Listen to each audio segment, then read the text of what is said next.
तर भोकरमधील प्रहार तालुका अध्यक्ष शेखर कुंटे आणि ओबीसी नेता नामदेव आईलवाड यांच्यामधील ऑडिओ क्लिप आता समोर आली आहे। आमच्या उमेदवाराला माघार घेण्यासाठी हाकेंचा दबाव होता असं शेखर कुंटे म्हणालेत। आर्थिक तडजोड करून अर्ज मागे घेतला गेला असं देखील कुंटेंनी म्हटलंय। तर ऑडिओ क्लिप समोर आल्यानंतर शेखर कुंटे यांनी हाकेंवर आरोप केलाय। टीव्ही9 मराठी मात्र या ऑडिओ क्लिपची पुष्टी करत नाहीये। कोणाला होता जरांगीची भूमिका अशीच झाली, आपण विड्रॉल करून घ्या। अच्छा, फॉर्म विड्रॉल केलो मी। विड्रॉल करा म्हणाले। हां, नाही साहेब, विड्रॉल शक्य नाही करणार। काय होईल? पक्षाचा बी फॉर्म आहे, विड्रॉल करता येणार नाही आपल्याला।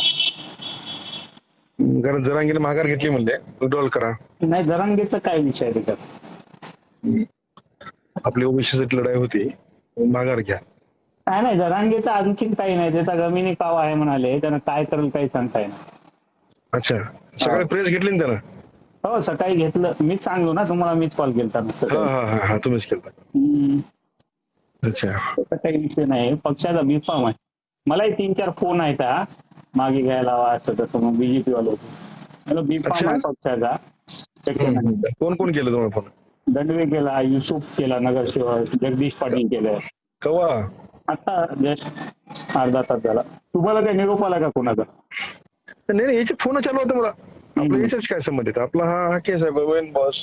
प्रहारचे तालुका अध्यक्ष शेखर कुंटे आहेत। काय सांगाल, ज्या पद्धतीने ती ऑडिओ क्लिप तुम्ही पाहिली, ऐकली, ती ऑडिओ क्लिप तुमची आहे का? त्यात काय वाचतं त्या क्लिपचं नेमकं? ती ऑडिओ क्लिप माझीच आहे। मागच्या विधानसभेमध्ये आम्ही भोकर विधानसभेमधून प्रहार जनशक्ती पक्षाकडून एक उमेदवार दिला होता। त्या उमेदवाराने आम्हाला कोणती कल्पना न देता शेवटच्या दिवशी 4 नोव्हेंबर 2024 रोजी आमचा अधिकृत बीफार्म दिलेला उमेदवारी अर्ज मागे घेतला। मी ज्यावेळेस त्या उमेदवाराला कॉल केला, त्याचं असं म्हणणं होतं की मला लक्ष्मण हाके यांचा दबाव आहे आणि त्यामुळे मी माघार घेत आहे। आणि मी लगेच लक्ष्मण हाके यांना सुद्धा कॉल केला की तुम्ही असा हा जो आमचा उमेदवार आहे त्याने जे उमेदवारी अर्ज मागे घेतलं ते तुमच्या दबावापोटी घेतला असं त्यांनी अधिकृत सांगितलेलं आहे। तर लक्ष्मण हाके यांनी मला स्पष्ट सांगितलं की त्यामागे माझा कोणताही रोल नाही, मी अनेक उमेदवार उभं करत आहेत, बरंच काही त्यांनी सांगितलं।